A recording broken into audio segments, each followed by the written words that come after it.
할렐루야. 여러분 주의 이름으로 환영하고 축복합니다.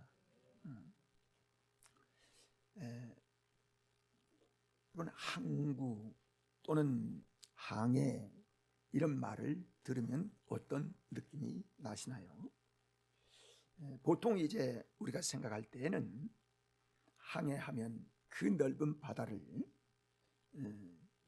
배를 타고 보트를 타고 쫙 미끄러지며 흰 파도가 부서지는 그 모습을 보면서 바다를 항해하는 것들을 생각하면 이야 멋지겠다, 그 낭만이 얼마나 좋을까, 이런 생각을 하면서 그 모습이 떠오르기도 할 것입니다.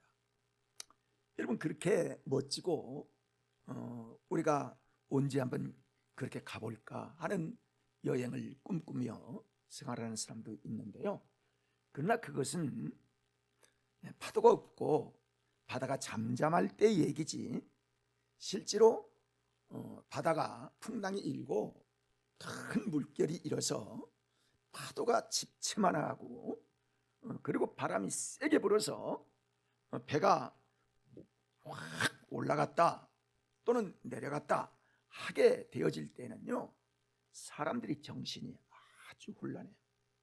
이건 생과 사가 왔다 갔다 하는 문제지, 또는 배가 깨지느냐 깨지지 않느냐 이런 문제지, 우리가 처음에 생각했던 그런 낭만적인 생각은 전혀 찾을 수가 없게 되는 것이죠. 그때가 되면요, 웬만한 배도요 장난감처럼 올라갔다가 올라갈 때는 분명히 배가 있는데 파도 밑으로 내려갈 때는 배가 보이지 않는 거예요.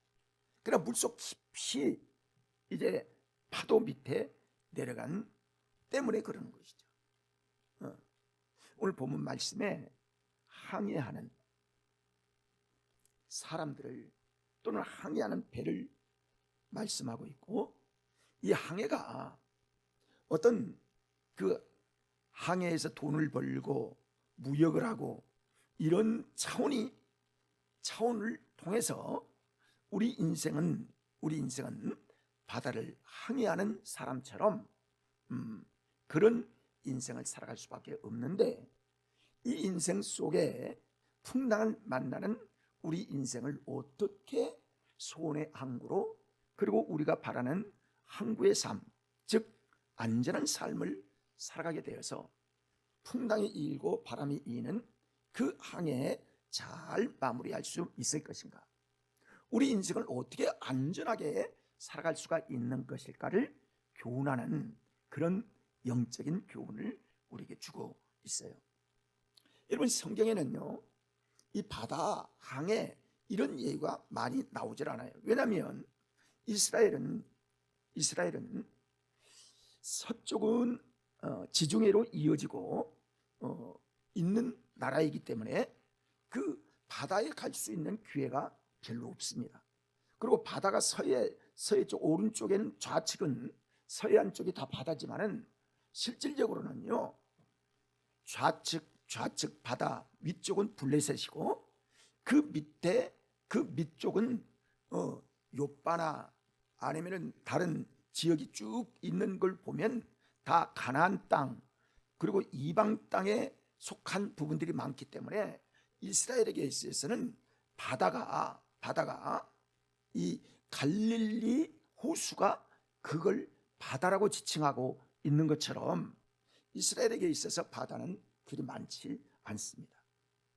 근데 오늘 말씀에 보면 이 바다가 항해하는 이 항해의 모습을 우리에게 그려주고 있는데요, 왜 이런 말씀을 하나님이 하실까? 신약 성경에도 예수님께서 호수를 지나간, 그리고 그 속에서 물결이 칠 때에, 그리고 물결을 잠잠케 하시는 이 역사들이 몇 번 기록되어 있는 것들을 보는데요, 그러나 이스라엘에게 있어서 이 항해는 우리가 생각할 때는 항해가 대단히 있을 것 같은데 실질적으로 지역으로 봐서는 그 항해할 수 있는 그런 바다가 항해할 수 있는 부분들이 많지 않았다는 사실을 알게 되어집니다. 자, 어쨌든 오늘 본문의 말씀을 통해서 실제로 항해하고 있는 이 모습을 보여주면서 우리 인생은 모두 다 항구를 출발하여 우리가 손의 항구의 다음 단계에 이르기까지, 다시 말하면 이 세상에서 하나님이 우리를 선택하셔서 믿음을 갖게 하시고 그때부터 소망의 나라를 향하여 노를 저으며 항해하는 그 항해하는 배와 비교하면서 우리가 어떻게 안전하게 항해를 해야 될 것인가. 우리 인생은요, 10년을 사나 50년을 사나 그리고 80년을 사나 우리 인생을 보면 파도가 높지 않은 사람이, 파도를 경험하지 않는 사람이 단 한 사람도 없습니다. 큰 파도든지 작은 파도든지 우리의 인생을 항해하면서 배를 타고 우리의 목적지를 향하여 가고 있을 때에 나라적인 풍랑을 만나든지 개인적인 풍랑을 만나든지 아니면 건강의 풍랑을 만나든지 아니면 우리의 사업의 풍랑을 만나든지 어쨌든 크고 작은 풍랑을 다 만나면서 인생을 살아가고 있다는 거예요. 근데 이 풍랑이 크냐 적으냐의 차이지 누구든지 풍랑은 잘 다 하고 있는 거예요. 근데요, 항해사들이, 그때 고대에서 항해사들이 두 가지가 가장 항해하면서 큰 문제를 일으킬 수 있는데, 여기 보면요, 배가라고 말하는 것이 아니라 배들을 그랬어요. 배들을.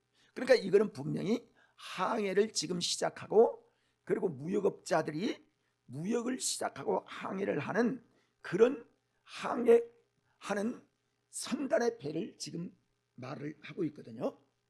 그러니까 이 항해하는 사람들이 막닥칠 수 있는 두 가지 현상이 있는데, 하나는 큰 풍랑, 두 번째로는 도적, 다시 말하면 바다의 해적들, 이거 두 가지 중에 하나를 만날 수 있다는 거예요.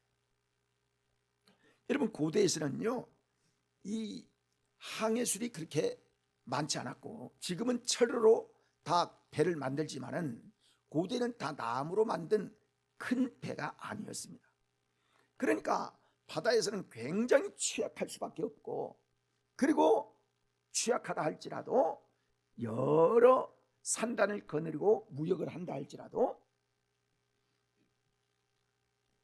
풍랑을 만나든지 아니면 해적선을 만나든지 그러면 모든 것들이 물거품으로 돌아가고, 그거 끝까지 가서 10선단이 갔다 할지라도 한 두세 척만 잘 돌아와도요 엄청난 이익을 남길 수 있는 그런 일이 항해였다는 거예요. 근데 그것이 제대로 되질 않는다는 거예요.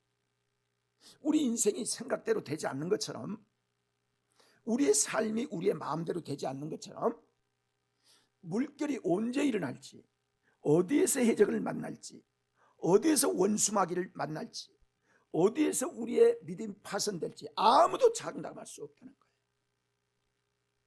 그러니까 우리 인생은 하나님의 보호하심이 아니면, 하나님의 도우심이 아니면 우리 인생은 침몰을 할 수 있는 가능성이 누구나 있습니다.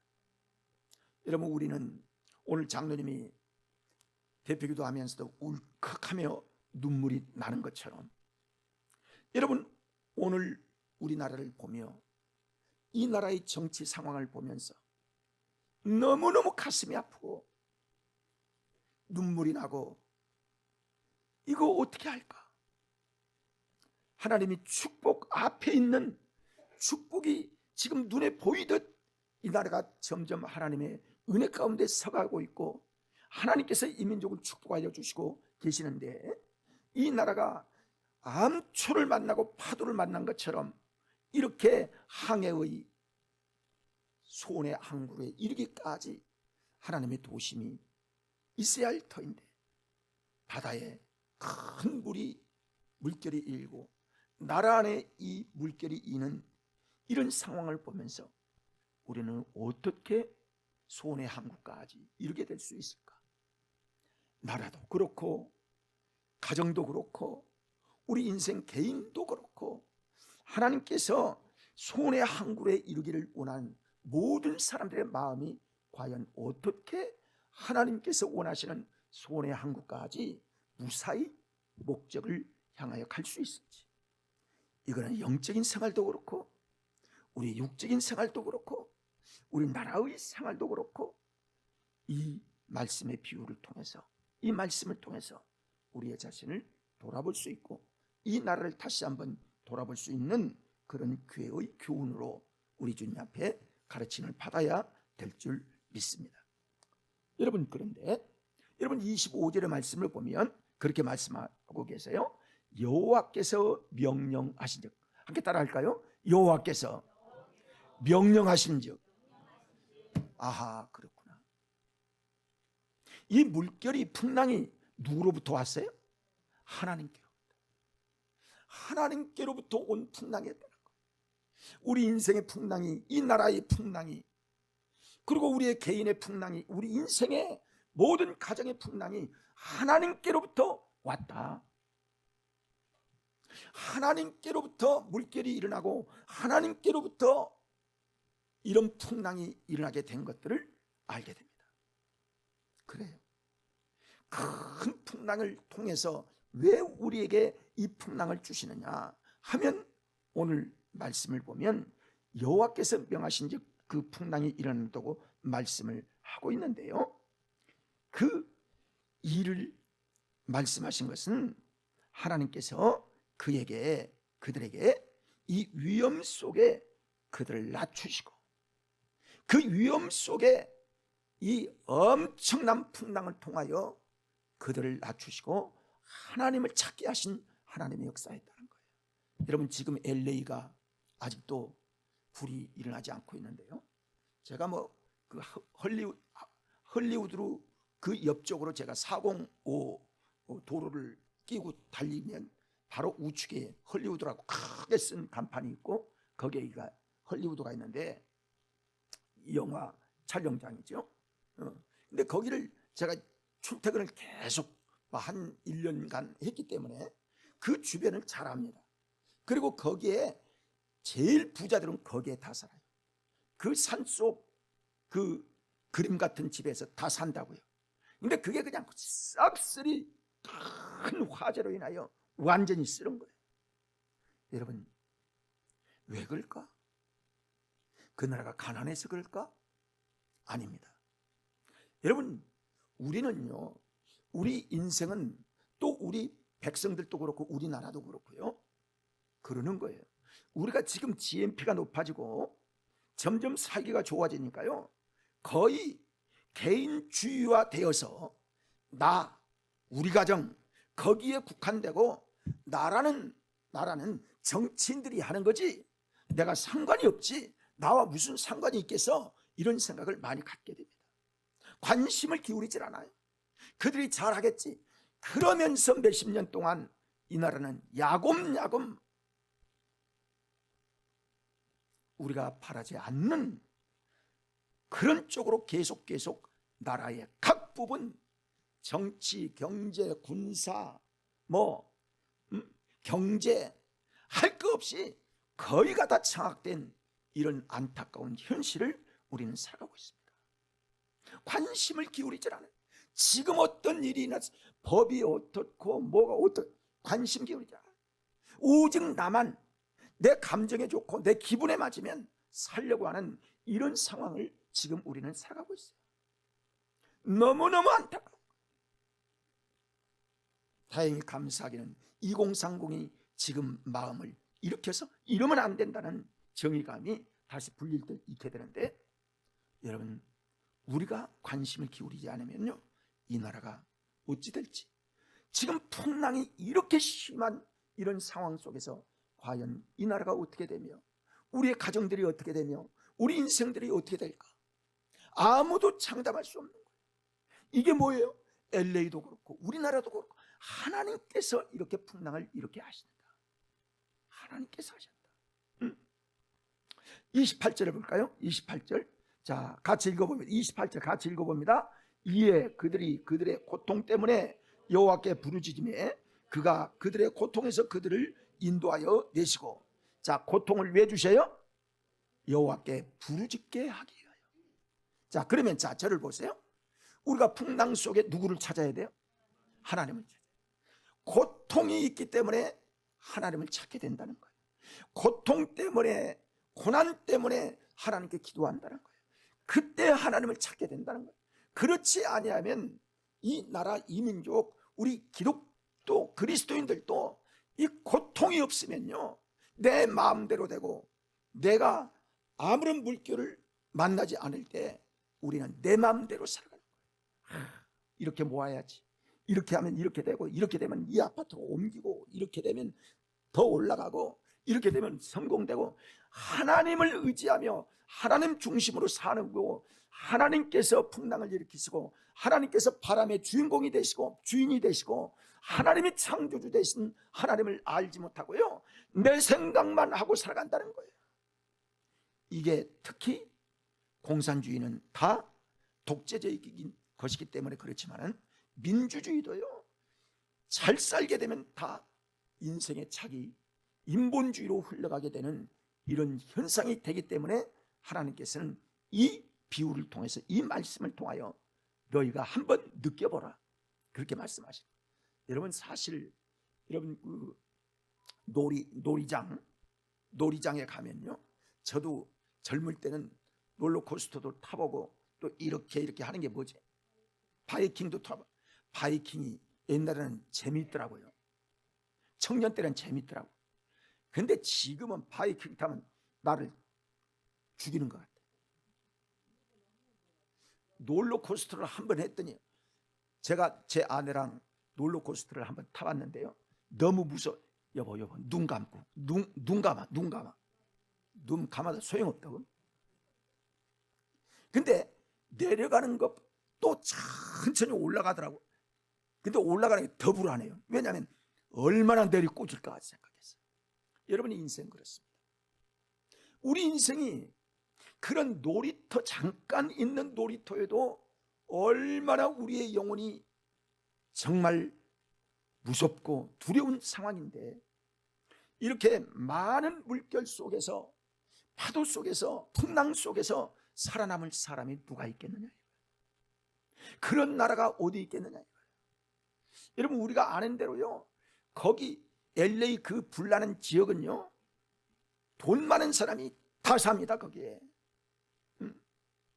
그 집들이요 얼마나 크고 넓은지 차 타고 한참 들어가야 그 마이클 잭슨 집 같은 게 그게 나와요. 제가 거기에 가봤기 때문에 알아요. 풀 청소를 하기 위해서 가봤기 때문에 한국 사람 부자들도 거기 많이 살고요. 이번에 박찬호 그 투수했던 박찬호 씨도 거기 다 탔다는 거 아니에요? 여러분, 그런 사람들은요, 세상에 두려운 게 없어요. 하나님을 영원하게 하지 않아요. 하나님을 기쁘시게 하지 않아요. 여러분, 제가요 오렌지 카운티에 가면 그 어디가 있느냐면, 뭐가 있었냐, 옛날에 그 큰 수정교회가 있었습니다. 수정교회, 여러분 옛날에 유명한 교회인데요, 수정교회 가면요 사진 찍을 때가 엄청 많아요. 여기도 찍고 여기도 찍고, 뭐 베드로가 물 걷는 그런 연못 같은 것도 만들어 놓고, 뭐 하늘이 열려서 찬양할 때 하늘이 열리고 닫히고 하는 이런 거, 엄청난, 한국 사람들도 거기에 예배드리는 사람이 많다고요. 그 교회가 그렇게 화려하고 많은 엄청나게 큰 지역에 제가 3번인가 가봤는데요, 그렇게 화려한 교회가 있어요. 대단한 사람들이 많이 모이고 그랬죠. 근데 그 교회가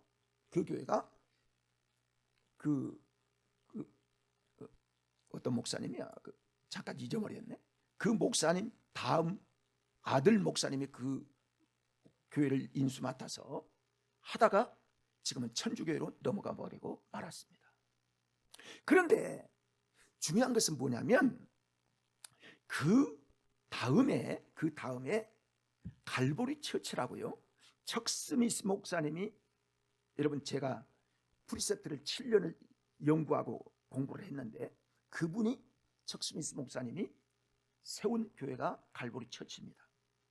그분이 어떻게 그걸 세우기 시작했느냐면 시골 교회에 목회를 위해서 갔는데 그 목회지가 그때 가보니까 성도 수가 시골이니까 48명이더래요. 근데 48명인데 13년을 성실하게 목회를 했는데도 불구하고 13년 후에 보니까 23명만 남더라는 거예요. 너무 충격을 받아요. 나름대로 성실하게 하는데 왜 이렇게 많아져야 더 부흥될 줄 알았는데 그렇게 낮아진가, 더 점점 줄어지는가 생각하다가 하는 게 간절히 기다하다 이렇게 고백하더라고요. 제가 그분이 오셔서 요한일서 강의를 하는 걸 제가 들었기 때문에 알죠. 서울에서. 그분이 그런 말씀을 하세요. 하나님을 붙잡아야 되겠구나. 하나님의 진리의 말씀을 붙잡아야 되겠구나. 사랑하는 여러분, 자 따라합시다. 하나님의 말씀을 붙잡아야 한다. 그래서 그분이 그때부터 연구를 하면서, 성경 연구를 하면서 오직 하나님의 말씀, 오직 진리의 말씀을 붙잡게 되어서 그렇게 계속 했더니 지금은 정확하게 제가 알지 못하지만은 8교회가 세워지면서 그 프리셉트 성경 공부를 중심으로 했고, 지금은 케이아더 그 여사가 각 모든 한 150명의 성경 연구원들을 통해서, 연구자들을 통해서 세계 각 나라에 하나님의 말씀을 세우는 역사를 이루게 되었어요. 그래서 우리 교회 저 앞에 붙으면 하나님의 사람을 하나님의 말씀으로 세워가는 교회라고 제가 쓰게 된 것입니다. 사랑하는 여러분, 다시 말하면 말씀 안에 살아야 한다는 거예요. 그래야만 하나님의 도우심을 힘입게 된다는 거죠. 이걸 지금 이 시편에서도 우리에게 교훈해 주고 있는 거예요. 그래서 우리는 항해를 하는 사람이다. 항해를 하는 데 있어서 누구나 어려움이 있고 누구나 상황이 안 좋을 수 있는데 어떻게 소원의 항구로 우리가 평안하게 하나님의 뜻대로 살 수 있을까? 오직 하나님을 의지해야 한다. 오직 하나님을 의지해야 한다. 그래야만 풍랑을 잠잠케 하신 하나님의 은혜로 소원의 항구를 달려갈 수 있다는 사실을 우리에게 교훈해 주고 있는 것입니다. 경제적인 문제, 그리고 자녀의 문제, 그리고 가정의 문제, 사업의 문제, 직장의 문제, 나라의 문제, 모든 것들이 하나님께서 하셔야 한다는 거예요. 하나님이 하신다는 거죠. 그래서요, 여러분, 우리 주님께서 갈릴리 호수를 지나시면서 말씀하신 그 역사를 보면은 여기에도 오늘 본문에도 여호와가 계속해서 여호와에 대한 말씀을 하시는데요. 자, 요나서 1장 4절의 말씀을 우리가 보면, 자, 함께 읽어볼까요? 여호와께서 큰 바람을 바다 위에 내리시면, 잠깐, 누가 큰 바람을 바다 위에 내리신다고요? 그러면 천지를 창조하신 분은 누구시죠? 여호와 하나님. 계속 읽어봅니다. 바다 가운데 큰 풍랑이 일어나 배가 거의 깨지게 된지라. 하나님께로부터 요나가 하나님 뜻대로 살지 아니하고 반대로 가고 도망가고 그랬더니 그 가정이, 그 사람이, 그 배가 그 한 사람 때문에 깨어지게 되는 이런 안타까움이 있었다는 거죠. 근데 인생은 그걸 몰라요. 그리고 인생이 모르는 게 뭐냐면, 풍랑이 계절풍이 불어서 그런가 봐, 이건 이래서 그런가 봐, 일기예보가 이렇게 되니까 그러는가 봐, 이렇게만 생각하게 된다는 거예요. 다시 말하면 그냥 생겼나 봐, 하나님이 하시는 게 아니라 이건 그냥 왔나 봐, 이렇게 생각한다. 다시 말하면 하나님을 찾지 않는다는 거예요. 인생이 하나님을 영원하게 하지 않는다는 거예요. 창조주 하나님을 기억하지 않는다는 거예요. 창조주 하나님을 섬기려고 하지 않는다는 거예요. 여기에서부터 문제가 일으키게 되었다는 거예요. 그리고요, 또 한 가지는 뭐냐면 하나님을 찾지 않을 뿐만이 아니라 하나님이 우리의 풍랑을 잠잠케 하신다는 사실을 모르고 살아간다는 거예요. 하나님께서 문제를 해결한다는 사실을 모르고 살아간다는 거예요. 오늘 우리 한국교회가, 저도 그렇고 내가 더 책임이 있을 뿐만이 아니라 여러분도 오늘 말씀처럼 하나님께 부르짖음에 하나님께서 바람이 잠잠케 되어진 것처럼, 하나님께서 손의 항구로 인도하신다고 말씀하신 것처럼, 여러분 이때가 하나님을 찾아야 할 때고, 이때가 하나님께 기도해야 할 때고, 이때가 하나님 앞에 깨어있을 때라는 사실을 여러분 아셔야 할 줄 믿습니다. 나라가 이렇게 되든지 어쨌든지 새벽 기도에 나오는 사람은 거기에서 그걸 걸고, 다른 사람은 나는 상관이 없어, 나는 안 돼, 나는 이거 안 해도 돼, 그러면 누가 하죠?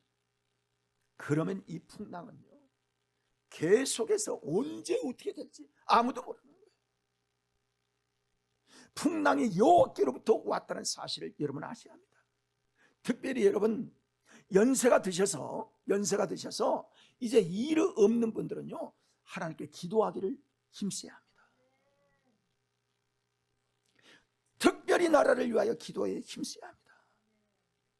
나라가 안정되지 않고서는요, 우리의 삶은 있을 수가 없고, 우리의 삶은 우리 하나님을 믿는 이 믿음을 지킬 수가 없는 거예요. 나라가 잘못되면요, 교회 다 없어집니다. 중국처럼 다 없어집니다. 십자가가 다 불탈 수밖에 없는 거예요. 이 풍랑이 하나님께로부터 왔다는 사실을 알고, 오늘 손의 항구로, 하나님이 원하시는 그 손의 항구로 교회도, 나라도, 우리 개인도, 우리 가정도 올바로 서기를 원하고, 풍랑이 잠잠기를 원하시면 예수님께서 타는 배, 여러분 보십시오. 갈릴리에서 예수님이 타고 간 배에서 풍랑이 일어났죠. 근데 예수님은 어떻게 하시냐면, 예수님은 배 뒤끝에 그 흠이지요, 선미라고 하는데요, 고물이라고 얘기하면 성경은 고물로 나와 있어요. 고물에서 잠을 잡으시는 거예요. 잠을 주무시는 거예요. 그때 제자들이 물결이 너무 심하니까 예수님이 왜 이렇게 우리가 죽게 되었는데 잠만 자시나 하고서 예수님을 깨웠어요. 그랬더니 예수님께서 일어나셔서, 예수님께서, 자 따라할까요? 예수님께서 일어나셔서 바다야 잠잠하라, 바람아 멈춰라 했더니 하나님께서 그 말씀과 함께 바다가 잠잠해지고 바람이 그쳤더라 라고 말씀하셔요. 자, 말씀을 정리하려고 합니다. 여러분, 우리 안에 누가 계세요? 성령님이 계시고, 우리가 누구의 이름을 불러요? 예수님의 이름을 불러요. 그러면 예수님이 내 안에 계시는 거예요.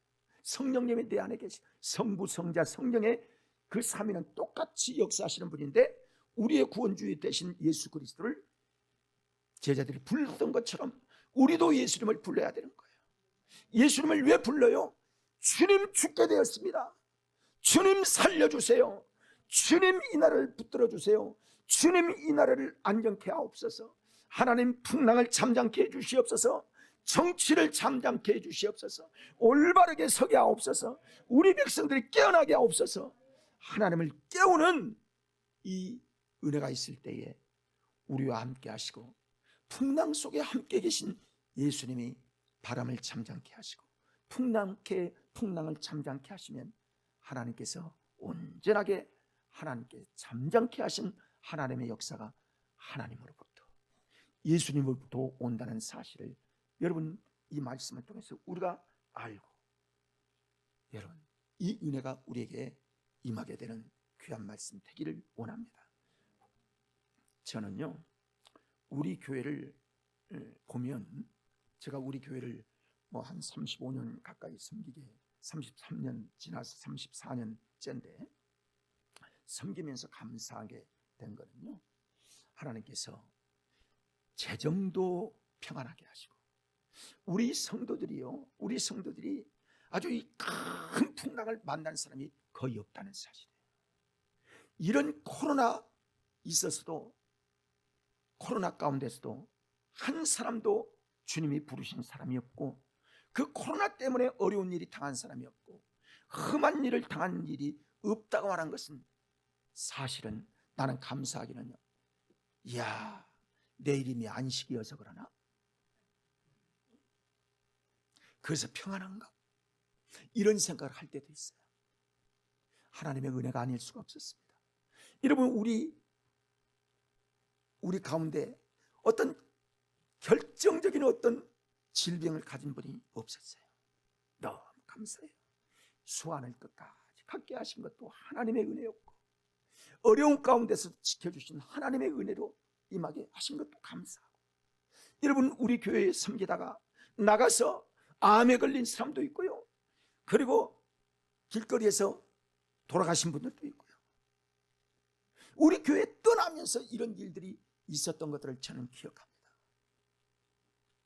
여러분, 하나님께서 하나님을 잘 섬기며 하나님께 영광을 돌리며 하나님 중심으로 살아가는 삶, 인원이 많든 적든 하나님의 은혜로 이처럼 살아가게 하신 하나님의 사랑, 얼마나 감사한지. 이 은혜가 우리에게 있으면 하나님의 큰 은혜라는 사실입니다. 자, 지금까지는 우리에게 그런 은혜를 주셨는데, 이제 남은 생애를 어떻게 사시겠습니까? 남은 생에 우리가 알 수가 없는 거예요. 어떤 풍랑이 일지, 어떤 물결이 일지 아무도 모르는 거예요. 근데 남은 생에도 늘 주님과 함께 배를 타고 가야만, 우리 속에 어떤 풍랑이 일고 우리 속에 물결이 일 때 주님 나를 도와주세요, 주님 나를 도와주세요 하고 깨우는 우리의 신앙생활이 된다면, 하나님은 반드시 우리와 함께 하시고 우리를 다시 풍랑의 잠잠함을 통하여 소원의 항구로 인도함 받게 될 줄 믿습니다. 사랑하는 귀한 여러분, 하나님을 찾읍시다. 하나님께 구하시기를 바랍니다. 하나님께 깨어있는 우리 모두 되기를 간절히 소망합니다. 기도하시겠습니다.